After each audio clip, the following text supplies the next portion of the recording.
Doctor Sanjay Jaiswal जी। बहुत बहुत धन्यवाद माननीय सभापति महोदय। मैं संविधान के 127वें संशोधन विधेयक के समर्थन में बोलने के लिए खड़ा हुआ हूँ। आज माननीय मंत्री जी ने इसको 105वां संशोधन के बारे में भी प्रस्ताव दिया, मैं उसका पूरा समर्थन करता हूँ। इस संविधान संशोधन विधेयक की शुरुआत में हमारे कांग्रेस के संसदीय दल के नेता ने 3 बार कहा कि कांग्रेस एक जिम्मेदार पार्टी है।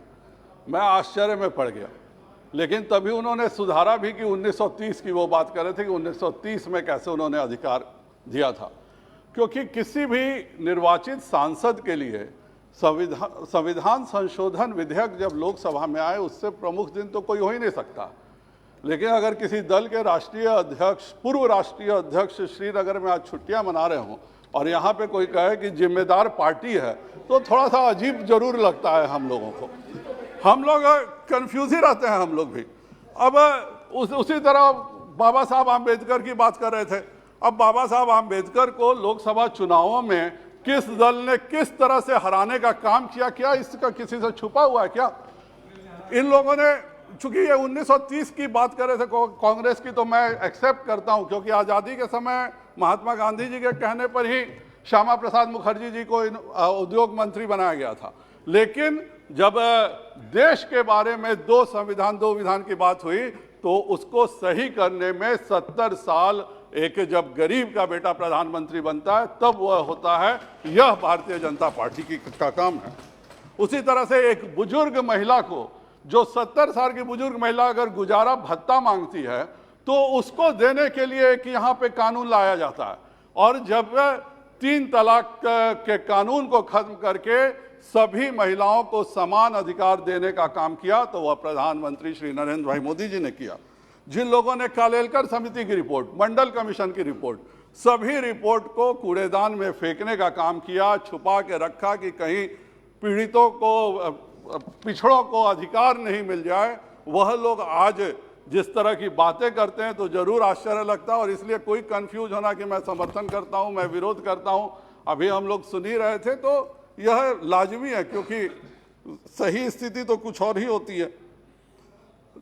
जिन लोगों ने आज राज्य के अधिकारों की बात कर रहे हैं, हमने राज्यों को 42% वित्तीय हिस्सेदारी दी। इनके समय में 32% वित्तीय हिस्सेदारी रहती थी।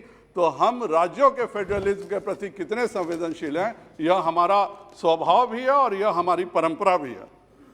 अगर इस 102वें संशोधन की नौबत आई तो वह केवल इसलिए आई क्योंकि इतने दिनों तक हमारे यहाँ पिछड़ों को संवैधानिक दर्जा के साथ वो अपने अधिकार को प्राप्त कर सके, वो नहीं कर पा रहे थे, और उसी के कारण 102वां संशोधन रखा गया। हम इंटरवेन भी किए सुप्रीम कोर्ट में, लेकिन जब सुप्रीम कोर्ट ने कहा कि नहीं, इसको नहीं मानेंगे, तो उसके कारण 45 दिनों के भीतर संवैधानिक संशोधन इस लोकसभा में ला करके यह बताने का काम माननीय प्रधानमंत्री श्री नरेंद्र मोदी जी ने किया है कि हम किसी भी राज्य के अधिकार को रोक नहीं सकते, न किसी पिछड़ों के, दलितों के, शोषितों के, वंचित के अधिकार को। जब भी कोई संकट आएगा तो प्रधानमंत्री श्री नरेंद्र भाई मोदी खड़ा होकर के उसके अधिकार को दिलाने का काम करेंगे, यह हमारे स्वभाव में है। आज अगर आप इसको देखिए तो इस पूरे विधेयक में 342(a) के खंड 1 और 2 में हम लोगों ने संशोधन की मांग की है, क्योंकि हम चाहते हैं राज्यों के अधिकार रहे। और इसके 342(a)(3) में भी कहा गया है कि खंड 1, 2 के कुछ भी शामिल होने के बावजूद प्रत्येक राज्य या केंद्र शासित प्रदेश कानून द्वारा अपने उद्देश्यों के लिए सामाजिक और शैक्षणिक रूप से पिछड़े वर्गों की एक सूची बना सकता है, और यह केंद्रीय सूची से अलग होगी। अर्थात किसी भी राज्य में कोई भी अगर वहाँ की सरकार निर्णय करती है कि यह छूटा हुआ है, यह पिछड़ा समाज है, यह शोषित समाज है, यह वंचित समाज है, तो उसको अधिकार देने के सभी राज्यों को फ्री करने का काम यह आज का यह संविधान संशोधन कर रहा है।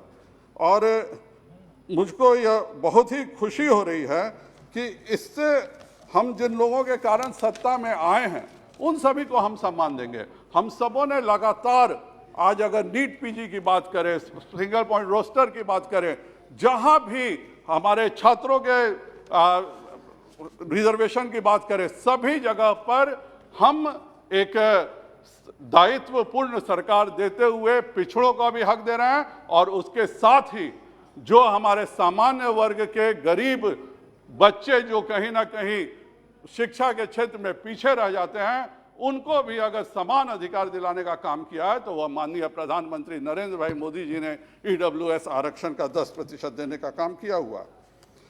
मुझको एक बात की और खुशी हो रही है, अभी एक नेताजी बार बार जो कंफ्यूज कर रही थी वह कोविड की बात कर रही थी। हम लोग लगातार 20 दिनों से कह रहे हैं कि आइए कोविड पे चर्चा कीजिए, कोविड पे क्या क्या चर्चा करनी है, लेकिन ये जानते हैं कि हम कोविड पे चर्चा करेंगे तो हर जगह हम गलत ढंग से पकड़े जाएंगे, इसीलिए कोविड का चर्चा नहीं करने दिया जा रहा था। और अभी कहा जा रहा है कि मैं कंफ्यूज हूं कि कोविड की बात क्यों नहीं होती है। उसी तरह से अभी ये कंफ्यूज है कि किसान आंदोलन में की बात करके 20 दिन लोकसभा नहीं चलाया जाता, फिर भी ये कंफ्यूज है। इसलिए कंफ्यूज है क्योंकि अगर यहाँ पर माननीय कृषि मंत्री स्वयं खड़े होकर के बोलते हैं कि बताइए इस कृषि कानून में क्या गलत है, कोई गलती नहीं बता पाते हैं और उसके कारण अभी 20 दिनों से सदन नहीं चला रहे हैं और उसके बाद कह रहे हैं कि हम कंफ्यूज हैं। इसलिए कंफ्यूज है कि आप जानते हैं कि अगर आपने किसानों की यहाँ चर्चा कर ली होती तो आपको शर्मिंदा होकर के यहाँ से हट जाना पड़ता, इसीलिए आप कंफ्यूज हैं। तो ये सब अच्छी बात है कि इस तरह के चीज़ों को आप कंफ्यूज कर करके नहीं भाग लीजिए, लेकिन मैं माननीय प्रधानमंत्री जी का, माननीय मंत्री वीरेंद्र जी का और सभी का आभार व्यक्त करता हूं कि पिछड़ों के जो अधिकार हैं और पिछड़ों के अधिकार में जो राज्यों के अधिकार हैं, एक साथ दोनों अधिकार दिलाने का कार्य माननीय प्रधानमंत्री जी ने किया है। हमारी सरकार बहुत ही संवेदनशील सरकार है और यह बताता है कि 45 दिनों के भीतर हमने संविधान संशोधन लाके कर दिया।